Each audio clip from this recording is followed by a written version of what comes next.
പാർട്ടിയെ സംബന്ധിച്ചിടത്തോളം ആദർശ രാഷ്ട്രീയത്തെക്കുറിച്ചൊന്നും ഒരു കാലത്തും പറയാനുണ്ട്.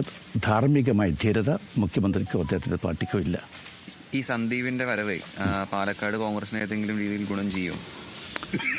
സന്ദീപ് ഇന്ത്യൻ നാഷണൽ കോൺഗ്രസിലേക്ക് വന്നിരിക്കുന്നു. അദ്ദേഹം ഇന്നലെ തെരഞ്ഞെടുപ്പിൻ്റെ സമാപന ചടങ്ങുണ്ടല്ലോ, നമ്മുടെ കലാശക്കൊട്ട്, അതിലൊക്കെ സജീവമായി പങ്കെടുക്കണ്ടേ.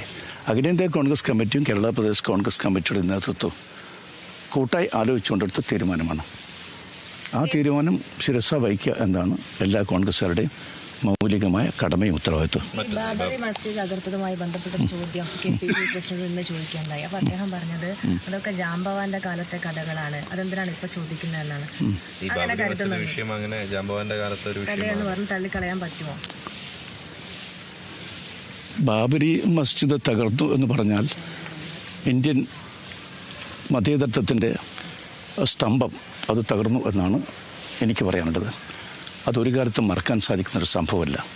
നമുക്ക് പലതും വിസ്മരിക്കാം, ഇത്തരം സംഭവങ്ങളൊന്നും വിസ്മരിക്കാൻ സാധിക്കില്ല. നമ്മുടെ ഇന്ത്യൻ മതേതരത്തിന് ഏറ്റവും വലിയ ആഘാതമായിരുന്നു സംഭവം. അതിനെ നിസ്സാരവൽക്കരിച്ച് കാണാൻ സാധിക്കില്ല. ചരിത്രത്തിലെ ഒരു കറുത്ത ഏടായിട്ടാണ് എനിക്ക് ചൂണ്ടിക്കാണിക്കാനുള്ളത്. മറ്റൊന്ന്, ഈ പാണക്കാട് തങ്ങളുടെ ജമാഅത്തെ ഇസ്ലാമി അനുയായി പോലെ എന്നാണ് മുഖ്യമന്ത്രി വിശേഷിപ്പിച്ചത്. അതിൻ്റെ ആക്ഷേപമുണ്ട്. മുഖ്യമന്ത്രിക്ക് എല്ലാത്ത നാവല്ലേ, അദ്ദേഹത്തിന് എന്തും പറയാം, അദ്ദേഹം എന്തും പറയാറുണ്ട്. ഇതേ പാണക്കാട് വീട്ടിൽ അദ്ദേഹം സന്ദർഭം കിട്ടിയാൽ അദ്ദേഹം പോകാനുള്ള വഴി അടഞ്ഞൊരൊറ്റ കാരണം കൊണ്ടാണ് ഇപ്പോൾ പാണക്കാട്ടിനെ തള്ളി പറയുന്നത്. മുസ്ലിം ലീഗിനെ കൂടെ നിർത്താൻ എന്തെല്ലാം ശ്രമം അയാൾ സമീപകാലം വരെ നടത്തിയിട്ടുണ്ട്. അറിയാത്തവരായിട്ട് ആരുമല്ല കേരളത്തിലെ ജനങ്ങൾ പ്രബുദ്ധരാണ്. ജനങ്ങൾക്ക് കാര്യങ്ങളൊക്കെ തന്നെ അറിയാം. മുസ്ലിം ലീഗിനെ കിട്ടില്ല എന്ന് മനസ്സിലാക്കിയ ശേഷമാണ് ഈ പറഞ്ഞതുപോലെ മുന്തിരി കുളിക്കുന്നു എന്ന് പറയുന്നത്. ജാള്യതയാണ് അദ്ദേഹത്തിൻ്റെ സ്ട്രാറ്റജിയൊക്കെ തന്നെ പരാജയപ്പെട്ടിരിക്കുന്നു. കേരളം കണ്ട ഏറ്റവും പരാജിതനായ മുഖ്യമന്ത്രിയാണ് അദ്ദേഹം. ഇന്നത്തെ ഒരു വിഷമസന്ധിയിൽ നിന്ന് എങ്ങനെ മുന്നോട്ട് പോകണം, അല്ലെങ്കിൽ ആ വിഷമവൃത്തത്തിൽ നിന്ന് പുറത്തേക്ക് കടക്കണമെന്നതിനെക്കുറിച്ചുള്ള വലിയ ചിന്ത അദ്ദേഹത്തെ ആകുലപ്പെടുത്തിക്കൊണ്ടിരിക്കുകയാണ്. ഈ ബാബറി മസ്ജിദുമായി ബന്ധപ്പെട്ട് KPCC പ്രസിഡന്റ് പ്രതികരണ സ്ഥാനത്തായി പോയില്ലേ? കാരണം നാളെ പാലക്കാട് ഉപതെരഞ്ഞെടുപ്പ് നടക്കാൻ പോവുകയാണ്. മാത്രമല്ല ഈ വഖഫ് വിഷയം ഉൾപ്പെടെ അതേക്കുറിച്ചൊന്നും ഞാൻ കമൻറ്റ് ചെയ്യുന്നില്ല. ഞാൻ എൻ്റെ അഭിപ്രായം പറഞ്ഞു കഴിഞ്ഞല്ലോ. ബാബറി മസ്ജിദിനെ കുറിച്ച് നിങ്ങൾ ചോദിച്ചു, ഞാൻ അഭിപ്രായം പറഞ്ഞു. KPCC പ്രസിഡന്റ് എന്ത് പറയുന്നൊന്നും എനിക്കറിയില്ല.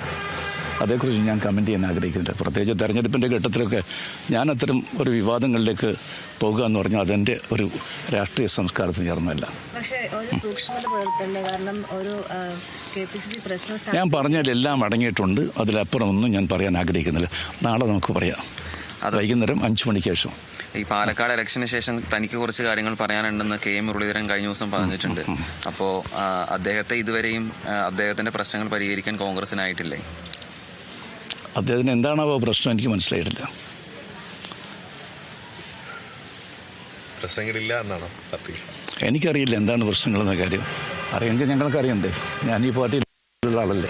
പാർട്ടിയുള്ള മാത്രമല്ല, കോഴിക്കോട് ജില്ലയിലുള്ളൊരു നേതാവ്. അപ്പോൾ KM മുരളീധരനെ പോലെ ഏകദേശം ഒരേ സമയത്തൊക്കെ നിങ്ങൾ അങ്ങൊരു മുതിർന്ന നേതാവാണ്, മുൻ KPCC അധ്യക്ഷനാണ്. സ്വാഭാവികമായും മറ്റൊരു മുൻ KPCC അധ്യക്ഷനാണ് KM മുരളീധരൻ. അദ്ദേഹത്തിന് അവഗണന നേരിടേണ്ടി വരുന്നു എന്ന് പറയുമ്പോൾ ഈ മുൻ അധ്യക്ഷന്മാരെ അങ്ങനെ കാര്യമായിട്ട് പരിഗണിക്കുന്നില്ല എന്നൊരു തോന്നലുണ്ട്. ആരെയും പരിഗണിക്കാതിരിക്കുന്ന പ്രശ്നമൊന്നും കോൺഗ്രസ്സിലില്ല.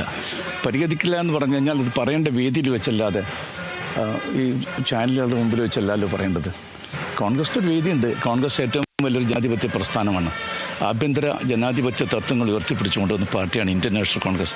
ഒരിക്കലും അത്തരം ഒരു അവസരം ഇന്ത്യൻ നാഷണൽ കോൺഗ്രസ് ഇന്നുവരെ നിശ്ചയിച്ചിട്ടില്ല.